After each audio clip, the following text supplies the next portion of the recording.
नमः शिवाय। श्री महालक्ष्मी नमः। नमो भगवते वासुदेवाय। जय मां सरस्वती। जय श्री कृष्ण। राधे राधे। एक दिन एक भक्त महिला ने मुझसे बहुत गहरी बात पूछी। उसने कहा, गुरुजी मैं हर नियम मानती हूं, रोज सुबह उठकर पूजा करती हूं, दीप जलाती हूं, घंटी बजाती हूं, फिर भी मेरे घर में बरकत नहीं है। पैसा आता है लेकिन टिकता नहीं। कोई न कोई बीमार रहता है, शांति नहीं है। गलती कहां हो रही है? उसकी आंखों में आस्था थी लेकिन आवाज में दर्द। मैं मुस्कुराया और बोला, गलती पूजा में नहीं है, गलती पूजा के तरीके में छुपी है। आज का यह प्रवचन उसी छुपी हुई गलती को उजागर करने के लिए है। जीवन में कितनी भी परेशानी क्यों ना आए, एक बात कभी मत भूलिए, घर का मंदिर सिर्फ ईश्वर का स्थान नहीं होता, वो आपके भाग्य का द्वार होता है। लेकिन याद रखिए, अगर मंदिर में रखी वस्तुओं के साथ छोटी सी भी भूल हो जाए तो वही पूजा, वही दीपक, वही घंटी बरकत देने की जगह नुकसान देने लगती है। शास्त्रों में कहा गया है, गलत तरीके से जलाई गई ज्योति भाग्य को रोशन नहीं करती बल्कि उसे धुंधला कर देती है।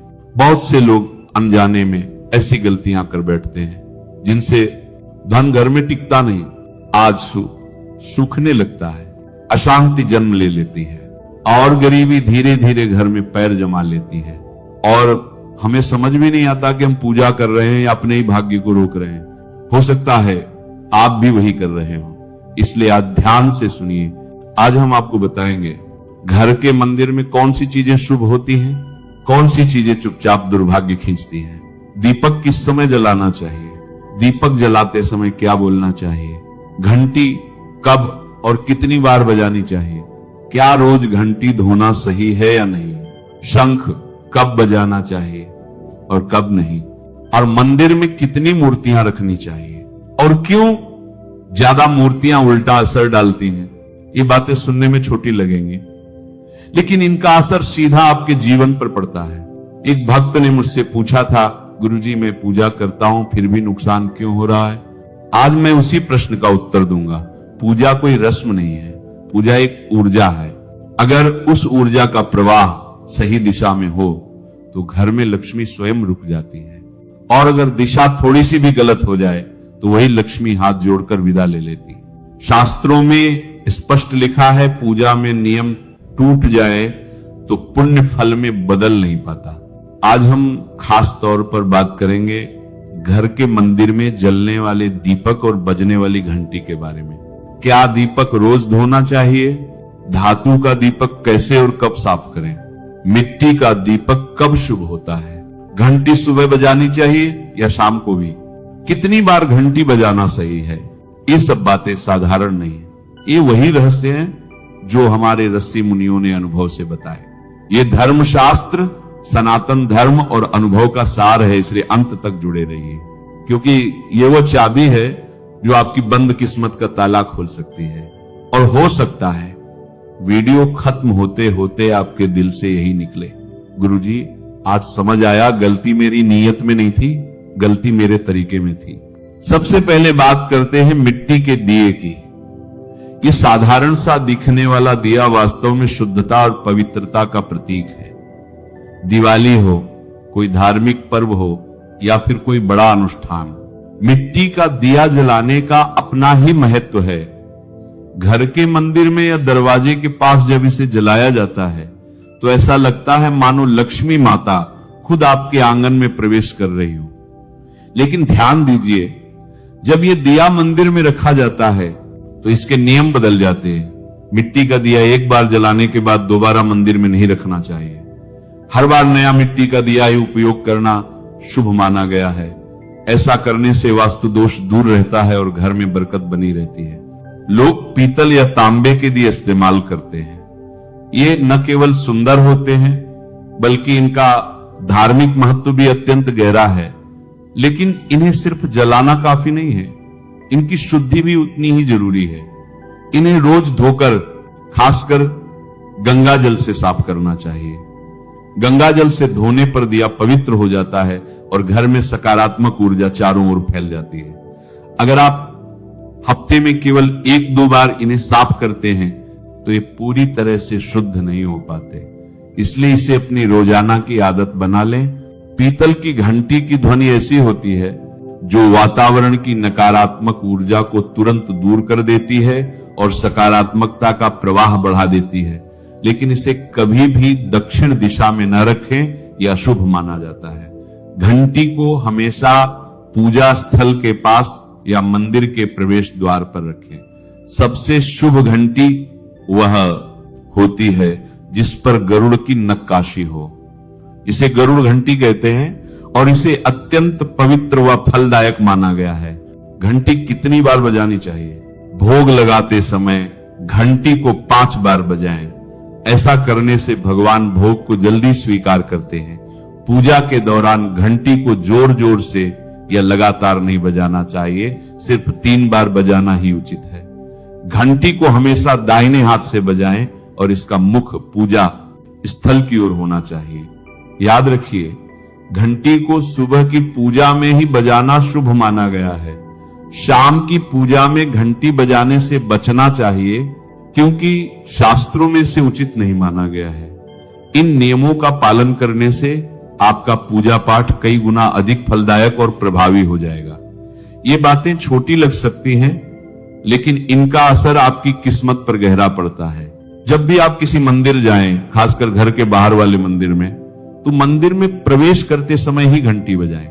मंदिर से बाहर निकलते समय घंटी बजाने की कोई आवश्यकता नहीं होती। जब आप घंटी बजाते हैं तो यह सिर्फ आवाज नहीं होती, यह भगवान को दिया गया संकेत होता है। प्रभु, मैं आपके द्वार पर आ चुका हूं, आपकी शरण में हूं। एक बार घंटी बजाने का मतलब है कि आपने भगवान के दरबार में प्रवेश कर लिया है और पूजा आरंभ कर रहे हैं। 2 बार घंटी बजाने का अर्थ है कि आप अपनी प्रार्थना, अपने मन की बात सीधे भगवान के समक्ष रख रहे हैं। पूजा मंदिर के कुछ आवश्यक नियम: पूजा करते समय आपका मुख हमेशा पूर्व दिशा की ओर होना चाहिए। यह दिशा सबसे शुभ मानी जाती है क्योंकि यहां से सूरज की पहली किरण आती है जो सकारात्मक ऊर्जा से भरी होती है।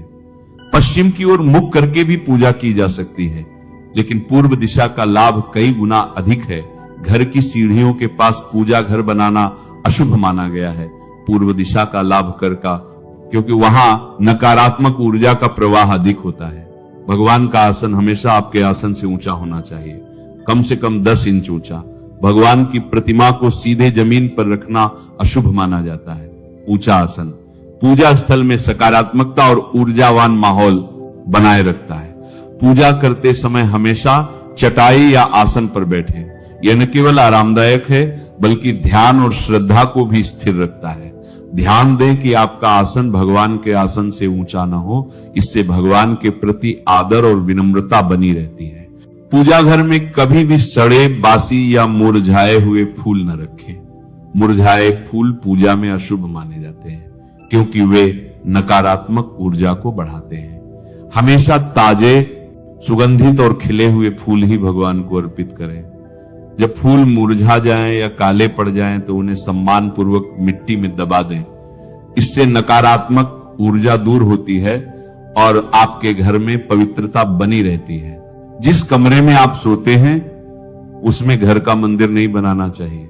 यदि परिस्थिति के कारण आपको अपने सोने के कमरे में ही मंदिर रखना पड़े तो रात को मंदिर को ढक दें या उस पर पर्दा डाल दें।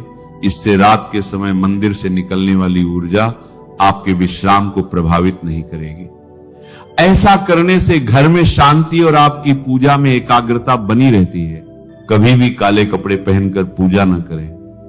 सनातन परंपरा में माना जाता है कि काले वस्त्र मन में भारीपन और नकारात्मक भाव लाते हैं जो पूजा की ऊर्जा को कमजोर कर देते हैं। हमेशा शुभ और हल्के रंग के वस्त्र पहने ताकि मन में शांति, पवित्रता बनी रहे। घर के पूजा मंदिर में किन चीजों को नहीं रखना चाहिए?